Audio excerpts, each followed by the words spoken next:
Hello and welcome to Talanta's 50-day online crash course. আজকে আমরা চলে এসেছি এই ক্র্যাশ কোর্সের day 17-এ with the chapter Strategies for Enhancement in Food Production. আজকে আমরা যে কোয়েশ্চেনগুলো ডিসকাস করব এগুলো question com, pieces of information বেশি, বিকজ এই চ্যাপ্টারে আমরা অসংখ্য এমন ইনফরমেশনস জেনেছি যেগুলো সবচেয়ে ভালোভাবে মনে রাখার উপায় হচ্ছে just learning them by heart. এখানে কিছু টেকনিক্স অবশ্যই আমাদের বুঝতে হয়, বাট তার চেয়ে বেশি যেটা আমাদের করতে হয় সেটা হচ্ছে সেই সমস্ত টেকনিক্সগুলো ইউটিলাইজ করে যে সমস্ত ইমপ্রুভমেন্টসগুলো করা হয়েছে সেইগুলোকে মনে রাখা, সেইগুলোর এক্সাম্পলগুলোকে মনে রাখা। আজকে আমাদের কোয়েশ্চেনের থ্রু দিয়ে আমরা সেরকমই কটা এক্সাম্পলস দেখব। ফার্স্ট কোয়েশ্চেন বলছে, breeding of crops with high levels of minerals, vitamins and proteins is called. যখন আমরা এক্সেস মিনারেল, ভিটামিন, প্রোটিন এই সমস্ত দিয়ে ক্রপ ব্রিড করছি এক্সকিউজ মি, তখন সেই প্রসেসটাকে আমরা বলি বায়োফোর্টিফিকেশন। কেন বায়োফোর্টিফিকেশন? বিকজ ফোর্টিফিকেশন মানে কি, একটা ফোর্ট তৈরি করা, একটা ফোর্ট কনস্ট্রাক্ট করা। তো আমি অ্যাজ ইফ একটা ক্রপের ইমপ্রুভড একটা ভ্যারাইটি কনস্ট্রাক্ট করছি এই high level of mineral, vitamin and proteins add করে। নেক্সট কোয়েশ্চেন বলছে, আচ্ছা let me highlight this. Okay, next question বলছে, which one is a neem product used as insect repellent? এখানে আমাদের মাথায় রাখতে হবে যে আমরা যখনই ইনসেক্ট রেপেলেন্টের কথা বলছি তখন যে পার্টিকুলার নিম প্রোডাক্টটা এই কাজটা করে, দ্যাট ইজ অ্যাজাডিরাক্টিন। অ্যাজাডিরাক্টিনের কেমিক্যাল কম্পোজিশনটা এমন যে সেটা as a insect repellent function করে। ওকে, next, bull semen for the purpose of artificial insemination is stored in.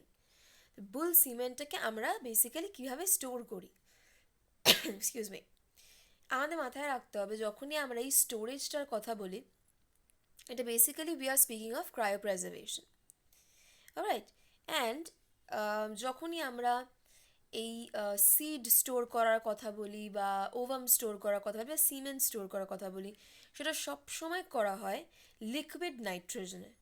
Liquid nitrogen অর্থাৎ -196°C, ঠিক আছে, এটাকে বলা হয় বেসিক্যালি ক্রায়োপ্রেজার্ভেশন।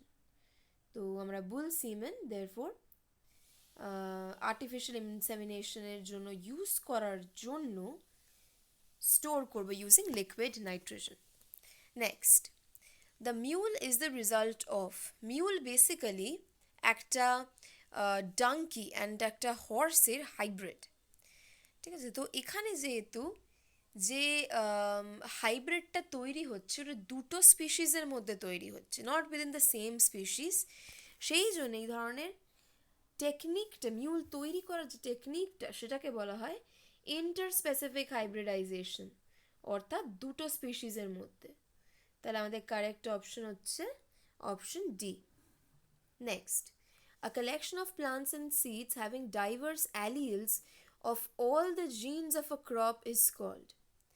যখনই আমরা এই অ্যালিলস অফ জিনসের একটা লাইব্রেরির কথা বলি, একটা স্টোরেজ, একটা কালেকশনের কথা বলি, তখনই যে পার্টিকুলার আনসারটা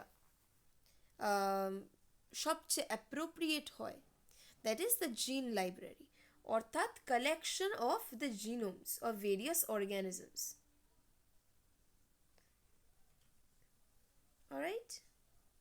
Next, single cell protein can be obtained from. Single cell protein basically আমরা বিভিন্ন রকম মাইক্রো অর্গানিজমস থেকে অবটেন করতে পারি। ব্যাকটেরিয়া থেকে অবটেন করা যায়, অ্যালগি থেকে অবটেন করা যায়, ফাঙ্গি থেকেও অবটেন করা যায়। তাহলে এক্ষেত্রে আমাদের কারেক্ট অপশন হচ্ছে option D, all of this. Next, meristem culture is used.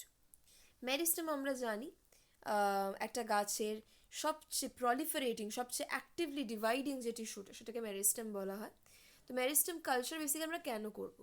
To produce disease free plants, হ্যাঁ অবশ্যই ডিজিজ ফ্রি প্লান্ট প্রডিউস করা যায় মেরিস্টেম কালচার দিয়ে।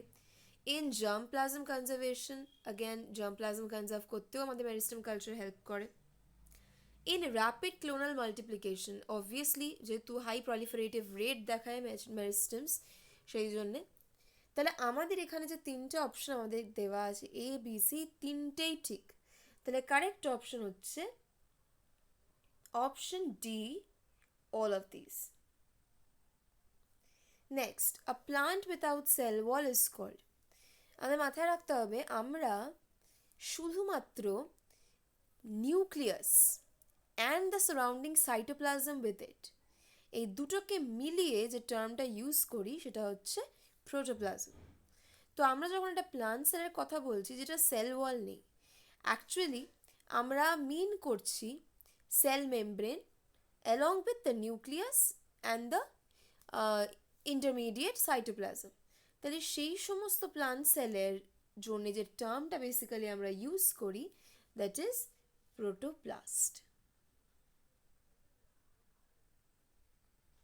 Next, in tissue culture roots can be induced by, again এটা আমাদেরকে মাথায় রাখতে হবে, যখনই আমরা রুট ইন্ডাকশনের কথা বলবো ইন টিস্যু কালচার, তখনই যে হরমোনাল কনসেন্ট্রেশনটা আমাদের জন্য অ্যাপ্রোপ্রিয়েট সেটা বেসিক্যালি হচ্ছে lower concentration of cytokinin and higher concentration of auxins. তাহলে এই কন্ডিশনটা আমাদেরকে মাথায় রাখতে হবে when we speak of tissue culture roots. Next, 3 crops that contribute maximum to global food grain production are, এটা অত্যন্ত একটা জেনারেল নলেজের একটা কোয়েশ্চেনই আমরা বলতে পারি। সারা পৃথিবীতে সবচেয়ে বেশি কনজামশনের ডিমান্ড হচ্ছে হুইট, রাইস আর মেজের। সেই জন্যে আমরা যদি ম্যাক্সিমাম গ্রেন প্রোডাকশনের কথা বলি, সেটাও কিন্তু তাহলে এই তিনটে থেকেই হয়। তাহলে আমাদের কারেক্ট অপশন হচ্ছে option A, wheat, rice and মেজ।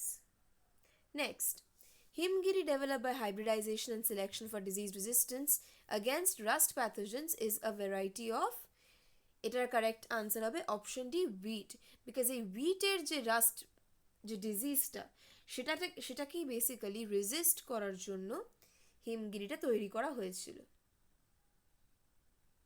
তাহলে কারেক্ট অপশন হচ্ছে D, wheat. Next, and the last question for today, bee dances are meant for, এখানে আমার মাথায় রাখতে হবে বিজদের যে স্পেসিফিক যে পিকিউলার ওয়াগল ডান্সটা, সেটা বেসিক্যালি ওরা কমিউনিকেট করার জন্য করে।